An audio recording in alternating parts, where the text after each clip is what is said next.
Stop bayar pinjol sekarang juga, karena ternyata hutang pinjol Anda sudah dilunasi. Kok bisa? Siapa yang bayar? Itu yang menjadi pertanyaannya, ya kan? Mulai hari ini kalian tidak usah lagi bayar yang namanya hutang pinjol. Karena ternyata hutang-hutang pinjol kalian itu sudah dibayar, sudah dilunasi oleh para debt collectornya dengan cara mereka sendiri. Dan dengan demikian, hutang Anda berarti sudah lunas. Hanya saja Anda tidak tahu kalau hutang Anda itu sudah mereka lunasi, dan Anda tidak menyadarinya. Kok bisa begitu? Sejak kapan debt collector melunasi hutang kalian, dan bagaimana cara mereka melunasinya, dan dengan apa mereka membayar hutang kalian? Jadi hutang kalian itu sebenarnya sudah lunas. Dilunasi oleh siapa? Oleh para debt collectornya. Bagaimana caranya hutang Anda sudah lunas? Ini bukan hoax, ini nyata hutang Anda sudah lunas. Baik, saya akan jelaskan dan saya akan buktikan ke kalian kalau ternyata hutang kalian itu sudah dibayar lunas oleh para debt collectornya. Mereka sudah melunasi hutang kalian. Tapi sebelum kita lanjut, saya mau tunjukkan dulu dan saya mau beritahukan kepada kalian mengenai sesuatu hal yang sangat penting untuk kalian ketahui. Coba kalian lihat tampilan berikut ini. Kita baca, Fintech Data Center. Yang terhormat nasabah Fintech, harap cek secara berkala semua rekening bank atas nama Anda dan BPJS Ketenagakerjaan atau BPJS Kesehatan Anda. Akan kami lakukan pemblokiran terkait laporan dari beberapa fintech P2P lending. Anda memiliki tagihan yang sampai saat ini belum dibayarkan. Silahkan hubungi pihak aplikasi yang terkait untuk menghindari pemblokiran secara permanen. Dan jika Anda tidak menghubungi atau melunasi tagihan Anda, kita akan melaporkan ke pihak berwajib mengenai 3 pasal, yaitu penipuan, penggelapan, dan pemalsuan data-data. Penyitaan harta benda akan dilakukan pihak berwajib dan pihak yang dirugikan. Terima kasih atas kerjasamanya. Customer Care AFVI kontak 157.ojk.go.id. Telepon 157. Jadi tampilan tadi itu adalah surat pemberitahuan yang dikirimkan untuk menakut-nakuti Anda sebagai nasabah. Untuk membuat Anda ketakutan seolah-olah itu berasal dari Fintech Data Center atau OJK atau Bank Indonesia. Yang tujuannya itu adalah untuk menakut-nakuti Anda, dan itu dikirim oleh para debt collectornya. Itu dikirim oleh para debt collectornya hanya untuk menakut-nakuti Anda sebagai nasabahnya. Artinya, itu adalah email hoax yang dikirim oleh para debt collector yang sudah kehabisan akal. Mereka sudah tidak tahu lagi bagaimana cara untuk menakut-nakuti Anda. Karena semua teror dan kelakuan-kelakuan dan kebohongan-kebohongan mereka selama ini sudah kita bongkar kepada Anda. Dan ini mungkin adalah salah satu cara baru mereka. Mungkin Anda akan dikirimi surat seperti ini, atau bahkan mungkin surat seperti ini sudah pernah dikirimi kepada Anda. Yang mau kami sampaikan, jangan takut dan jangan percaya dengan cara-cara murahan seperti ini. Ini hanyalah hoax, ini hanyalah kebohongan-kebohongan yang mereka ciptakan untuk menakut-nakuti Anda. Kemudian selanjutnya, saya akan menunjukkan atau menampilkan satu informasi penting lagi bagi kalian, modus-modus yang sering dipakai oleh para debt collector pinjol untuk menakut-nakuti, untuk menekan kalian, untuk membuat kalian pasrah dan takut sehingga kalian berusaha atau memaksakan diri untuk membayar hutang pinjol kalian. Karena mereka sudah stres, mereka tidak tahu cara yang bagaimana lagi. Mari kita lihat. Selamat sore. Ini kenapa banyak sekali yang telepon saya cari Anda dan ancam saya dan keluarga saya. Tolong selesaikan masalah Anda, jangan bawa-bawa keluarga saya dalam masalah Anda. Kalau sampai keluarga saya kenapa-kenapa, saya akan cari Anda. Ancaman yang hebat.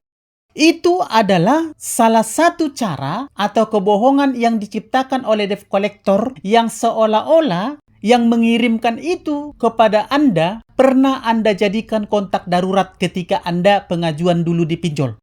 Dan dia merasa terganggu. Dia seolah-olah merasa terganggu dan marah. Lalu kemudian karena merasa terancam, dia marah ke Anda dan mengancam Anda atau menekan Anda supaya Anda takut karena Anda merasa terancam. Dan supaya Anda merasa bersalah, sehingga Anda terpaksa harus membayar angsuran pinjol Anda.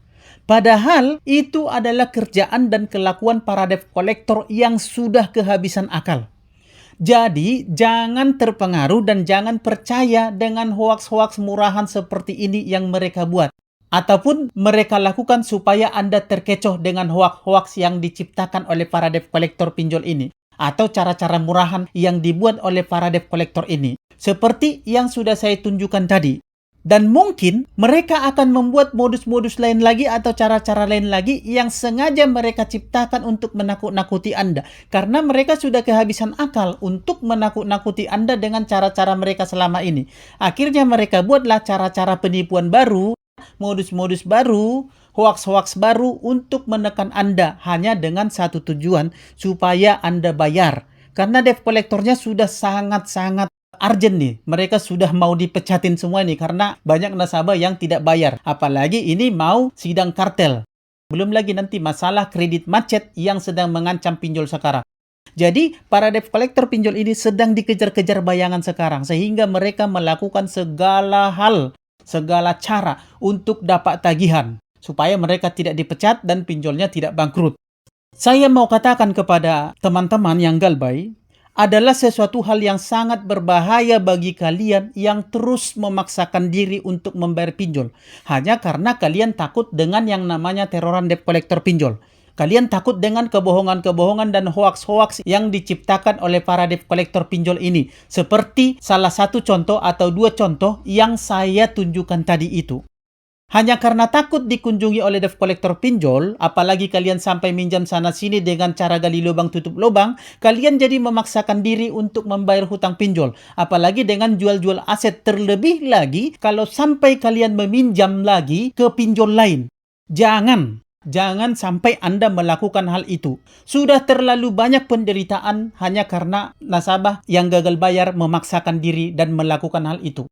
Karena cara-cara seperti itu tidak akan memberikan solusi bagi Anda. Justru cara-cara seperti itu sudah pasti akan mendatangkan masalah yang lebih besar lagi. Sudah pasti hutang Anda akan semakin menggunung dan bertambah besar. Dan Anda akan semakin terjerat ke dalam lingkaran setan pinjol yang lebih banyak lagi dan hutang Anda akan banyak kemana-mana. Tentunya ini semua akan berujung penyesalan dan penderitaan yang tidak akan pernah bisa Anda sesali dan tidak akan pernah bisa Anda selesaikan atau Anda atasi lagi nanti. Jadi selagi kalian masih minjol ke satu pinjol atau dua pinjol sekarang, lebih bagus itu kalian galbaikan. Kalian tidak usah takut dengan yang namanya teroran para debt collector pinjol.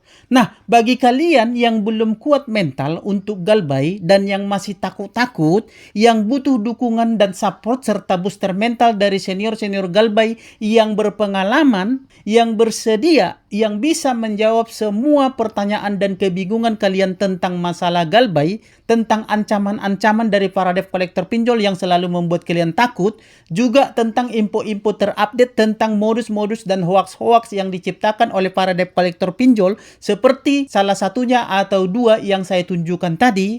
Bergabunglah dengan WA dan Facebook P3N, Persatuan Pemberantas Pinjol Nusantara, supaya mental Anda kuat dan Anda dapat support dan dukungan dari teman-teman yang sudah pernah galbay.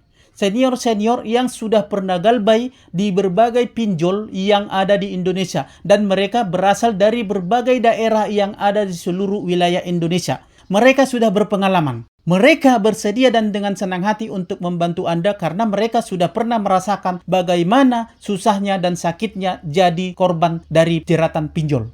Jadi silahkan bergabung lewat link yang sudah saya sematkan di kolom komentar video ini. Klik linknya dan bergabunglah bersama orang-orang yang sudah terbebas dari cengkraman setan pinjol dan sekarang mereka bisa menikmati hidup tanpa ketakutan akan teror dan ancaman-ancaman para debt collector pinjol. Mereka terbebas dan hutang mereka lunas. Nanti di grup Anda akan benar-benar merasakan betapa nyamannya bersama dengan mereka-mereka yang sudah berpengalaman galbay di berbagai pinjol. Dan Anda akan dibuka semua rahasia-rahasia pinjol di grup ini, termasuk info-info terbaru seperti yang sudah saya tunjukkan tadi. Baik, kita lanjutkan pembahasan kita mengenai hutang pinjol yang sudah dilunaskan oleh debt collector pinjolnya. Dan itu tanpa kalian sadari, sebenarnya hutang pinjol kalian itu sudah dilunasi oleh para debt collector pinjolnya. Bagaimana cara mereka melunasinya? Baik, kita akan bahas. Selamat berjumpa kembali dengan saya Maro di Maro Channel. Nah, di sesi kali ini, Ini adalah pembahasan yang sangat bagus untuk kalian pahami dan kalian ikuti serta kalian pikirkan. Benarkah hutang pinjol kalian sudah dilunasi oleh para debt collectornya? Bagaimana cara debt collectornya melunasinya? Dan dengan apa mereka melunasinya atau membayarnya? Ketika para debt collector ini melakukan pelanggaran dalam menjalankan penagihan, sebenarnya secara hukum dan logika mereka tidak boleh lagi dan tidak layak lagi untuk melakukan penagihan kepada kalian atau kepada nasabahnya. Jadi mereka tidak boleh lagi ditagih nasabah-nasabah ini. Kenapa? Ya karena para debt collector ini telah melanggar aturan dan peraturan yang sesuai dengan ketetapan yang telah ditetapkan oleh OJK. Bahwa debt collector tidak boleh melakukan cara-cara penagihan yang di luar aturan dan peraturan. Intimidasi, kata-kata penghinaan, meneror, apalagi merendahkan. Pada faktanya, mereka para debt collector ini melanggar itu semua. Mereka tidak mengindahkan itu semua. Mereka tidak melakukan aturan dan peraturan itu sesuai dengan yang telah ditetapkan oleh OJK. Pertanyaannya, masih pantaskah seorang yang tidak amanah atau yang tidak melakukan ketentuan tugasnya dalam menjalankan atau melaksanakan tugasnya, masih pantaskah seorang debt collector yang melanggar aturan dan peraturan penagihan dibayar? Pantaskah pinjol yang tidak bisa menerapkan aturan melalui debt collectornya dibayar? Pantaskah yang tidak taat aturan harus diikuti atau dituruti peraturannya, sementara dia sendiri tidak taat aturan dan peraturan? Masakan kita mengikuti aturan dan peraturan yang mereka buat atau yang mereka tetapkan dalam perjanjian yang telah mereka buat kepada kita?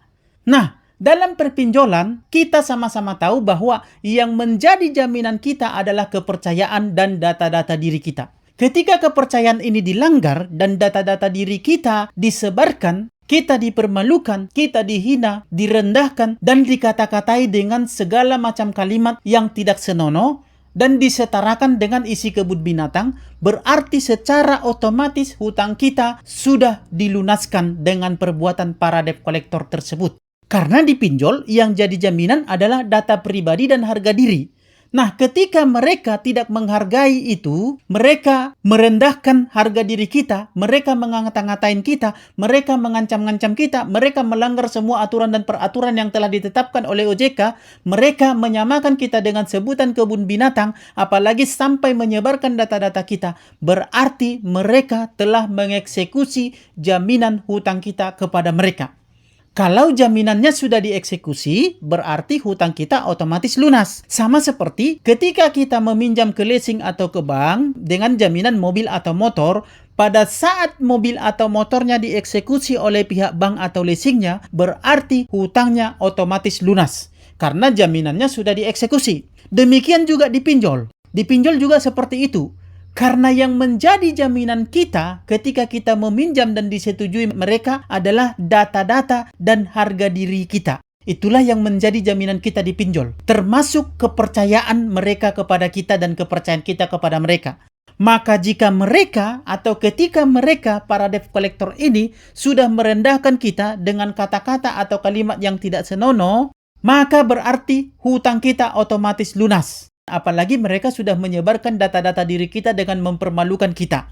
Maka berarti hutang kita otomatis lunas. Karena dengan cara demikian, mereka sudah mengeksekusi jaminannya tadi. Dan dengan cara penagihan mereka itu, mereka telah menghapuskan hutang kita. Sama seperti di leasing tadi. Ketika mobilnya atau motornya sudah disita, maka hutang otomatis lunas. Demikian juga dipinjol. Karena yang menjadi jaminan kita dipinjol adalah data-data dan harga diri kita. Ketika mereka sudah mengeksekusi itu dengan mempermalukan kita, dengan menyebarkan data-data kita, dengan mengata-ngatai kita, rendah, disamakan dengan isi kebun binatang, dan kita diintimidasi, berarti eksekusi telah dilakukan terhadap jaminan kita, yaitu harga diri dan data-data diri kita.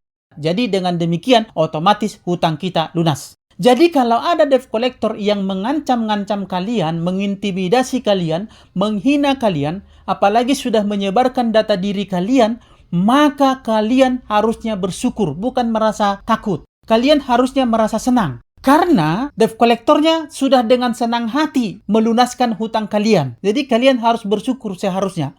Debt collectornya sudah mengeksekusi jaminan kalian. Dan jangan takut kalau debt collectornya melakukan penyebaran data. Karena ada cara-cara untuk menghindari kalian dipermalukan. Itu sudah saya buat di video sebelumnya, silakan Anda cari.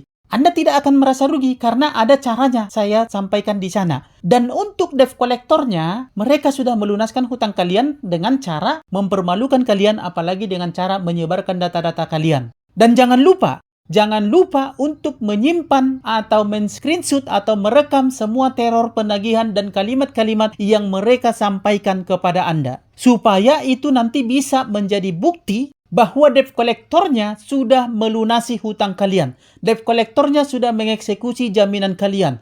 Jadi debt collectornya sudah melunaskan hutang kalian dengan cara itu. Debt collectornya telah mengeksekusi jaminannya tadi, yaitu harga diri dan data diri kalian yang sudah direndahkan dan dipermalukan. Maka ketika debt collector lapangan datang ke rumah kalian untuk menagih kalian, kalian tunjukkan bukti-buktinya tadi itu. Rekaman tadi atau screenshotan tadi kalian tunjukkan kepada debt collector lapangannya.